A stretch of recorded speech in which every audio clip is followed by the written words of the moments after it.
दोस्तों, सपना तो हम सभी देखते हैं, पर उसको पूरा करने में कोई कोई सफल होता है। और वह सफल क्यों होता है, इसके पीछे क्या कारण है? इसके पीछे एक ही कारण है, वह है मेहनत। सपना सोते देखा चाहे जागते देखो, बिना परिश्रम से आप उसको पा नहीं सकते।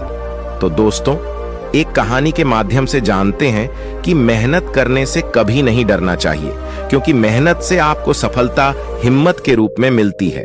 तो चलिए कहानी शुरू करते हैं।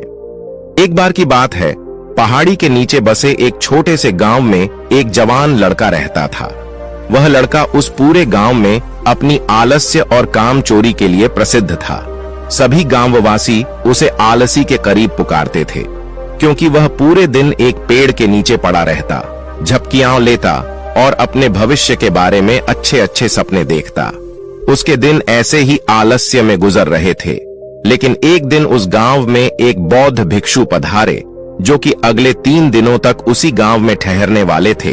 तो भिक्षु गांव में भिक्षा मांगते, दिन भर लोगों को आदेश देते और रात्रि में ही गांव के बाहर बने बौद्ध मठ में विश्राम करते।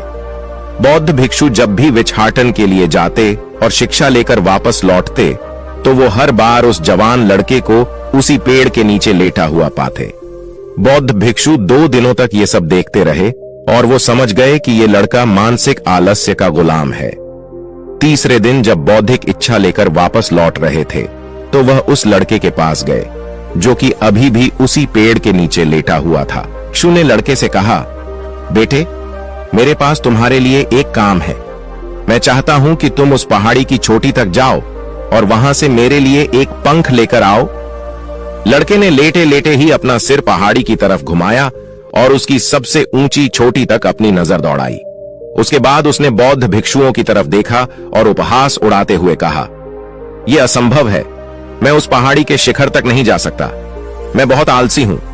बौद्ध भिक्षु ने मुस्कुराते हुए कहा, अरे, लेकिन मुझे जिस पंख की तलाश है वह इस पहाड़ी के शिखर पर भी नहीं मिलेगा। वह तो इस पहाड़ी के दूसरी तरफ एक गुफा के अंदर मिलेगा, जिसके लिए इस पहाड़ी के शिखर तक चढ़कर दूसरी तरफ नीचे उतरना होगा। लेकिन वह कोई साधारण पंख नहीं है, ऐसा पंख तुमने आज तक नहीं देखा होगा। वो एक बहुत ही दुर्लभ लेकिन सुंदर पंख है, जो अपनी रोशनी बिखेरता है। भिक्षु के इन बातों से उस लड़के के अंदर उत्सुकता जागी। उसने आज से पहले ऐसे किसी पंख के बारे में कभी नहीं सुना था और ऐसे रोमांचक सफर के बारे में सोचकर वह अंदर से उत्साहित हो उठा। इसीलिए उसने भिक्षु की चुनौती को स्वीकार करने का निश्चय किया और वह पहाड़ी की तरफ चल पड़ा। लेकिन चढ़ाई बहुत लंबी और कठिन थी। जल्द ही लड़के का शरीर ढकने लगा, सांस फूलने लगी और शरीर से काफी पसीना बहने लगा।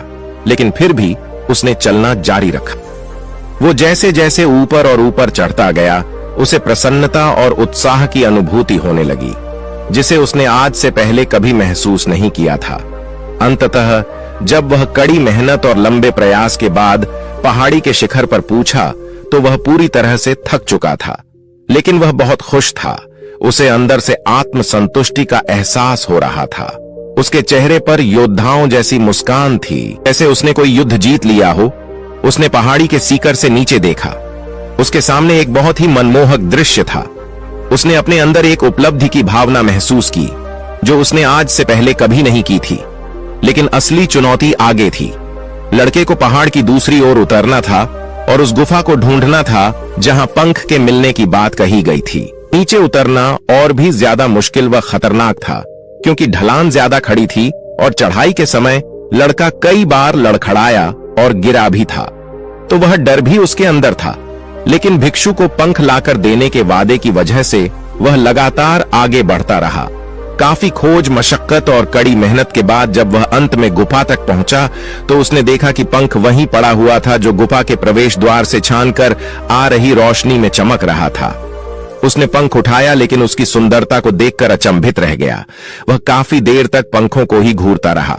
लेकिन फिर अचानक उसे याद आया कि अभी तो उसे वापस भी जाना है। उसने खुद की तरफ देखा। वह पूरी तरह से थक चुका था।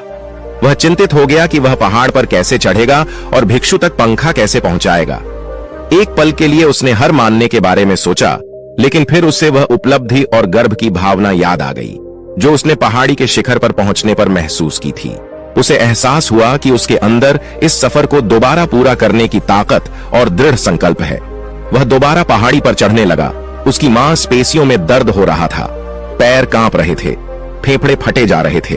वह कई बार लड़खड़ाकर गिर भी पड़ा, लेकिन उसने हार नहीं मानी। वह खुद को आगे बढ़ाने के लिए लगातार प्रेरित करता जा रहा था। अथक प्रयास और घंटों की कड़ी मेहनत के बाद अंततः जब वह बौद्ध भिक्षु के पास पहुंचा और उनके हाथों में वह पंख रखा, तो उसकी खुशी का ठिकाना ना रहा। उसे महसूस हुआ कि आज उसने अपने आलस पर काबू पा लिया है और कुछ महत्वपूर्ण करके दिखाया है। उसके चेहरे पर इतनी खुशी और संतुष्टि का भाव देखकर बौद्धिक इच्छा मुस्कुराए और बोली, बहुत बढ़िया मेरे बच्चे, आज तुमने जीवन का एक बहुत ही महत्वपूर्ण सबक सीखा है कि आलस से कोई ऐसी चीज नहीं है जिसे स्वीकार कर लिया जाए या सहन किया जाए। आलस्य एक चुनौती है जिसे दूर करना होगा या एक बाधा है जिसे पार करना होगा, और आलस्य को खत्म करने के लिए तुम्हें अपना पहला कदम उठाना ही पड़ेगा। अपने लक्ष्य की ओर चलना ही पड़ेगा और तब तक चलते रहना पड़ेगा जब तक तुम अपनी मंजिल को हासिल नहीं कर लेते। लड़के ने भिक्षु के शब्दों की गहराइयों और उसके महत्व को समझते हुए हाँ में अपना सिर हिला दिया। आज उसे एहसास हुआ कि वह हमेशा से ही बड़ी और महान चीजों को करने में सक्षम था, लेकिन उसके आलस्य ने उसे रोक रखा था।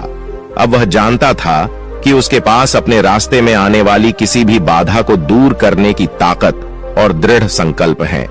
इसके बाद भिक्षु ने उस लड़के को आशीर्वाद दिया और उस गांव से चली गई।